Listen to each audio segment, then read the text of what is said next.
Alright, Sup Players, it's Chris from Team Paradigm here, and today we are here with a Remote Duel Extravaganza Invitational Top 16 deck profile with my good friend Ingvar. And what deck did you play? I played Invoked Shaddoll. Why did you pick that deck over the other choices you had? I like the deck's flexibility and having a decent matchup against almost most of the meta decks. Mm-hmm. And it was the one deck I also had accessibility to because of the occasions. Okay, fair enough. Alright, so please take it away. Yes. For starters, I want to graduate for my partner, Christian Foller, who showed me the deck, and we developed on it together. Mm-hmm. So yeah,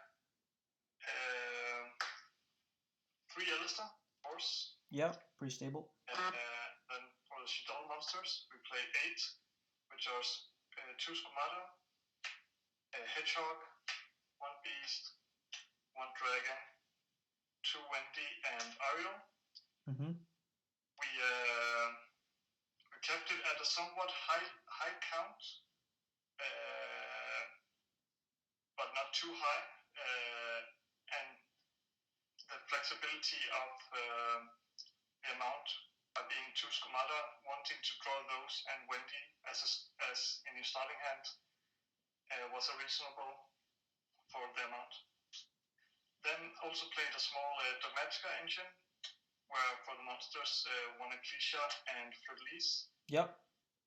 We like the idea of Fleur-de-Lis being another out for Dragoon if it became popped up and became a problem.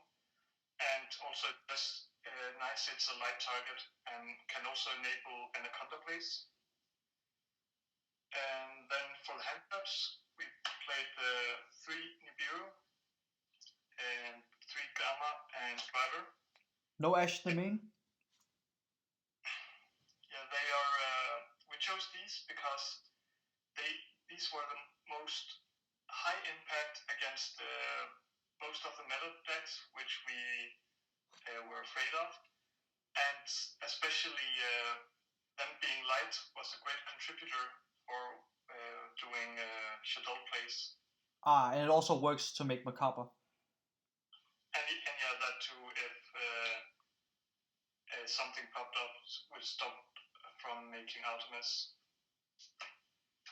So yeah, that's for the monsters. Yep. For the spells, and 3 Meltdown. Obvious. We chose not to play Terraforming, since we found 6 Alistair to be enough, because drawing too many could actually be a problem or annoyance. Mm-hmm. And Terraforming also played into Draw Lockbird, which the deck could somewhat deal with, but Terraforming would just make it harder. Okay. Then the 2 Invocation. Then, of course, 3 Shaddoll Fusion. We didn't play El Shaddoll or maybe a 3rd Invocation, because Alistar as a fusion spell comes up to like playing 11 fusion spells, which is definitely enough. Mm-hmm. Also contributing with playing 3 Super Poly, which is great in this meta by having the possibility of taking calamities if they don't use it preemptively in standby, or take fusing with Ultimateness, Dragon Link, and a lot of the other high tier decks. Mm-hmm. Of course, 3 Nadir Servant. Broken card. Card, as it also kind of works as another fusion enabler, since you can send Absalom and add Schism. And yeah. Mm-hmm. It's a really good card. The best kind of addition to the deck is a Pot of Prosperity. Yeah, that card is so good. Especially since this is a fusion deck, which often requires you having the fusion spells and then the fusion materials. Prosperity often gives you the possibility to get the last missing piece. Or especially with this deck, which has many one-card power cards, you can just grab you one of those, which you're lacking. Yeah. Then also, kind of as the last 40th card to be added was Foolish Burial. Just to send any Shaddoll, yeah, right? Yeah, it's because it's a flexible card since you can choose to be a Mystic Space of Rune, a Upstart, a Rhoda, or etc. So it's a great addition as a last spot. Mm-hmm. And then the main card and focus of the deck, Shaddoll Schism. It's very broken to be able to Miracle Fusion at each turn for powerful cards and non-targeting sending. Yeah, just out the rune.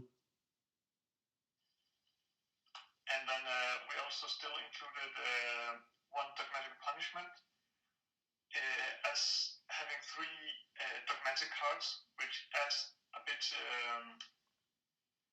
flexibility while using Nadir Servant and not only playing, for example, just one Ecclesia and one Punishment, which restricts the plays. So it was nice having more options. Yeah. So yeah, 40 cards in the main. And 40. 2 Mechaba. We also played 1 Raijin. Mm-hmm. It can solve a bit of a problem with playing against Tribegate Leolisk. You can Sup Players with your Alistair, but primarily you can use Invocation and Fusion or banish their virtual Shenshin. Ah, yes, that's pretty cool. So you don't have to deal with that, even though you get calamities or something. Mm-hmm. So it's kind of like a flex spot, but can pop up. Even also playing Wendy is also a wind. And then also Archidas. Yep. For the Invoked, then for Shaddoll, 2 Construct, 2 Winter, and 2 Apollon. No more is needed, and nothing should be cut.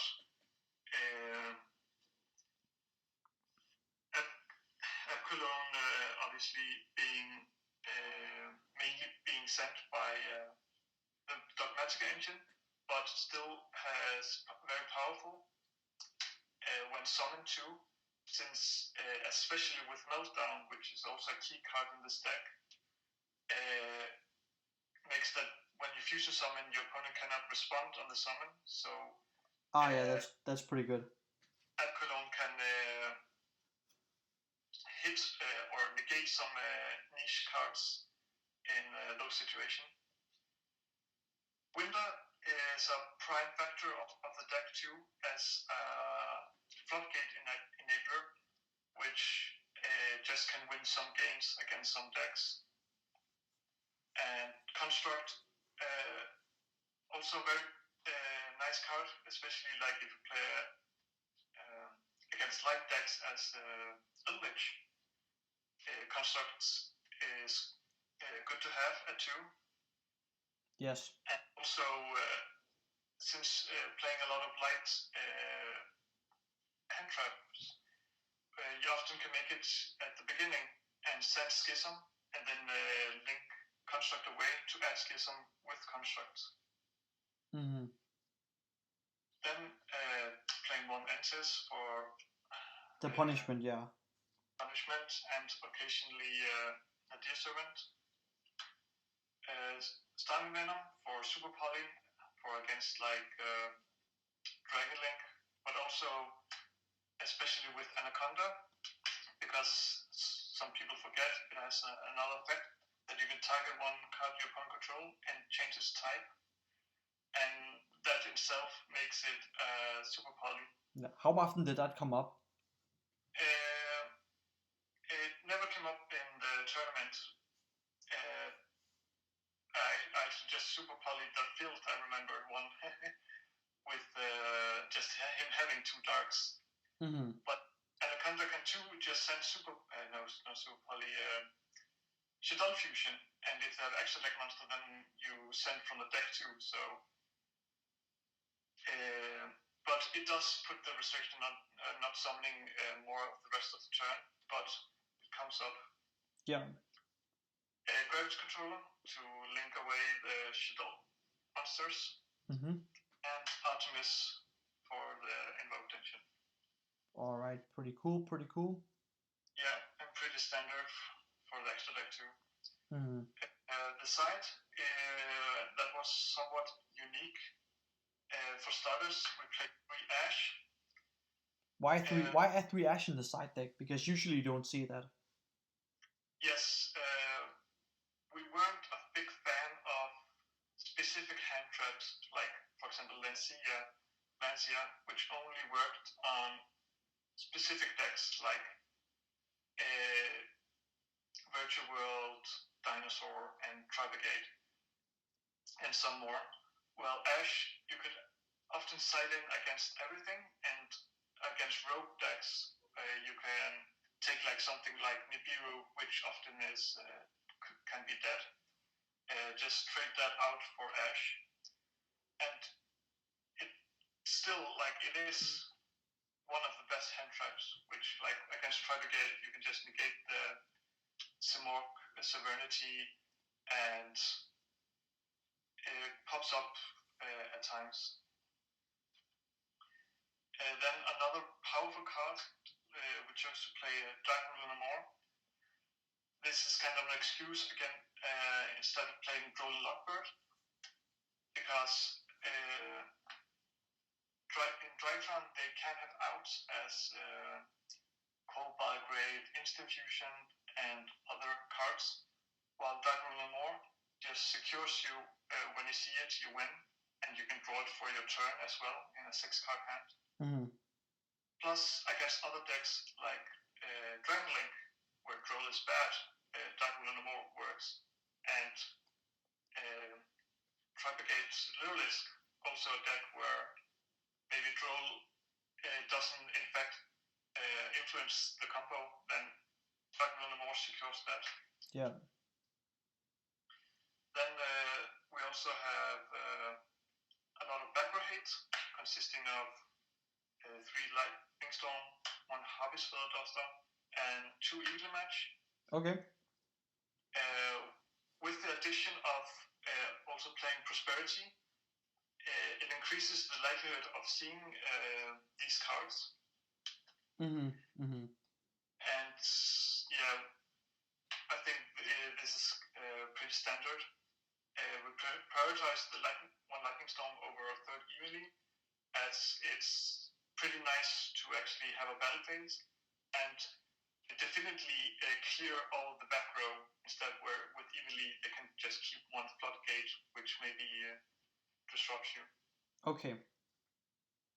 For the last card, which is quite unique, is siding 3 Torrential. How was this during the tournament?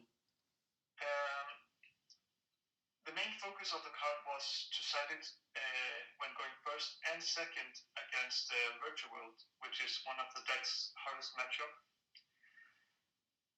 And I did not play against any Virtual World, but it's also just nice to side when going first, to having something big. But especially again against Virtual World, after you get Calamities, you can have a card which can somewhat stop it by, if you set it for a turn and they play into it, you can clear the whole board, and if they play out their hand, then you can't make another Calamities. That's just a total blowout. I see. Well, is there anything you would like to say at the end of the profile, shoutouts or something like that? Yes, I want to shout out to the people that borrowed me cards. starters, Christian Forsman and Anton Hudon and Oscar Lager. And of course, shout out to my locals, Bar Cigar in Copenhagen. Best local. Yes. All right. Team Paradigm signing out.